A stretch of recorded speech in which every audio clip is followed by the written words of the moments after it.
Halo teman-teman, kita balik lagi di channel Pojok Kelas. Hari ini kita akan kembali untuk latihan soal AKM, Assessment Kompetensi Minimum untuk Literasi. Selamat belajar. Mari kita ke soal pertama. Cermati infografis berikut ini. UMKM bantu ekonomi nasional. 99% jumlah pelaku usaha UMKM. 97% penyerapan tenaga kerja. Dan 60% kontribusi UMKM terhadap produk domestik bruto. Mari kita ke pertanyaan. UMKM merupakan kependekan dari usaha mikro kecil menengah. Dari data yang disampaikan, dapat disimpulkan bahwa A. Tidak banyak orang yang bekerja di sektor UMKM. B. UMKM selalu mendapat bantuan dari pemerintah. C. UMKM berperan penting terhadap kesejahteraan masyarakat. D. Sebagian besar UMKM yang ada di Indonesia menghasilkan makanan. Silakan teman-teman menjawabnya. Jawaban yang benar adalah C.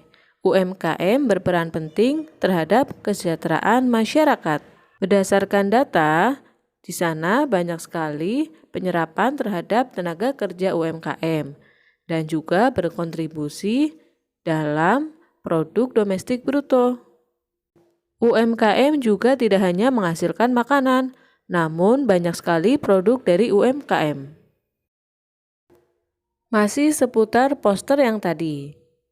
Pertanyaannya adalah, salah satu informasi menarik dari infografis tersebut adalah fakta bahwa UMKM memiliki peranan yang sangat besar dalam titik-titik tenaga kerja. Apa peranan dari UMKM? Untuk melengkapi pertanyaan tersebut, silakan menjawab. Jawaban untuk mengisi pernyataan tersebut adalah penyerapan. Perhatikan kata kuncinya, yaitu 1. Peran UMKM, yang kedua adalah tenaga kerja. Untuk itu, kata yang tepat untuk melengkapi adalah penyerapan. Salah satu informasi menarik dari infografis tersebut adalah fakta bahwa UMKM memiliki peran yang sangat besar dalam penyerapan tenaga kerja. Apakah kalian tahu gambar apa ini? Ini adalah gambar kuda laut, merupakan hewan laut dengan kepala menyerupai kepala kuda dan moncong yang panjang. Ukuran tubuh kuda laut itu juga bervariasi, bisa mencapai sekitar 35 cm. Meskipun merupakan hewan laut, kuda laut ini perenang yang buruk.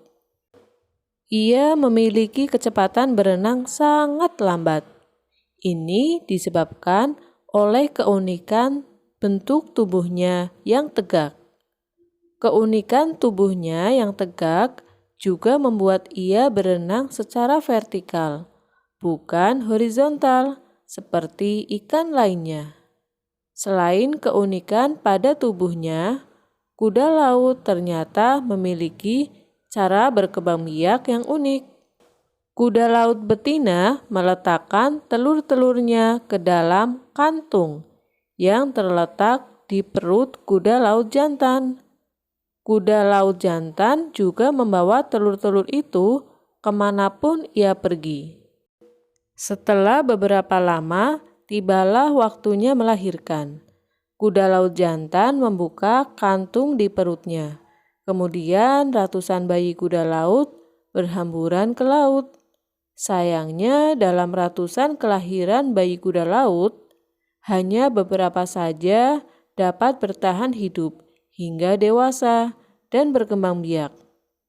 Populasi kuda laut terus menurun akibat memangsa, polusi, perusakan habitat, dan perdagangan secara ilegal.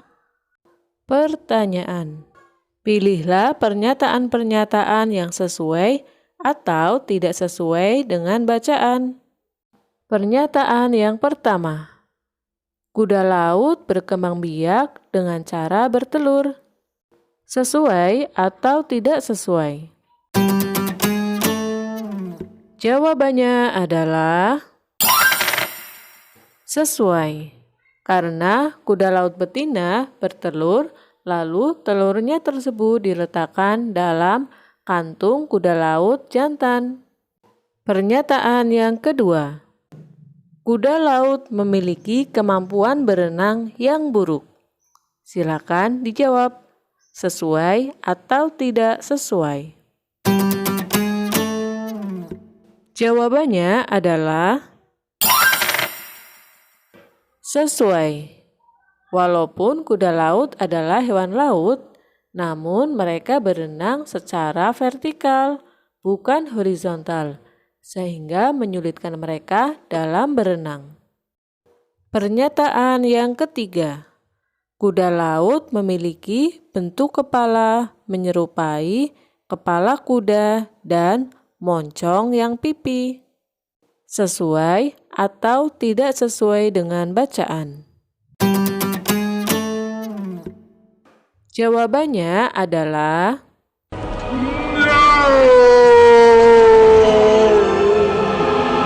tidak sesuai. Kita tahu bahwa kepala kuda laut memang menyerupai kepala kuda. Namun, untuk bentuk moncongnya itu bukan pipi, melainkan panjang. Pernyataan yang keempat: semua kuda laut memiliki ukuran tubuh yang sama, yaitu sepanjang 35 cm. Sesuai atau tidak sesuai dengan bacaan? Jawabannya adalah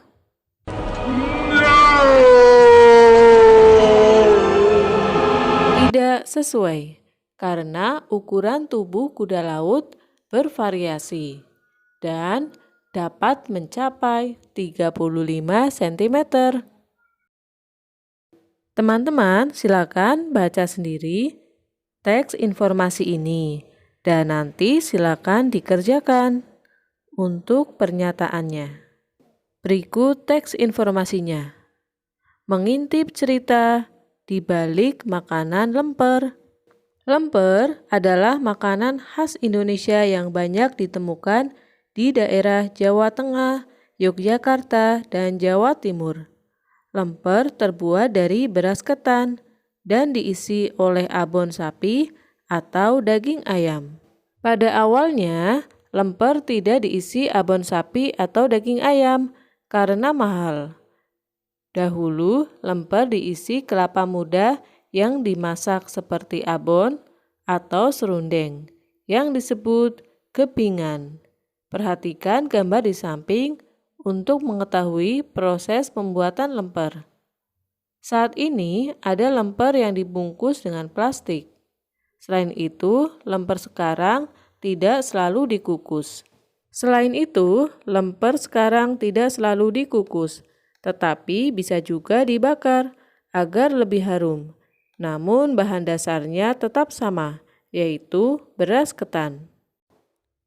Lemper bisa dijadikan sebagai camilan pada acara-acara keluarga atau sebagai pengganjal perut sebelum makan besar. Lemper dapat menunda lapar karena ketan dan daging ayam mempunyai kalori yang cukup tinggi. Dari informasi ini, mari kita ke pertanyaan. Silakan teman-teman jawab sendiri untuk latihan. Pertanyaan yang pertama, apakah saat ini lemper dapat dibungkus selain dengan daun pisang? Pertanyaan kedua, apakah isi lemper saat ini sama seperti isi lemper pada masa lalu?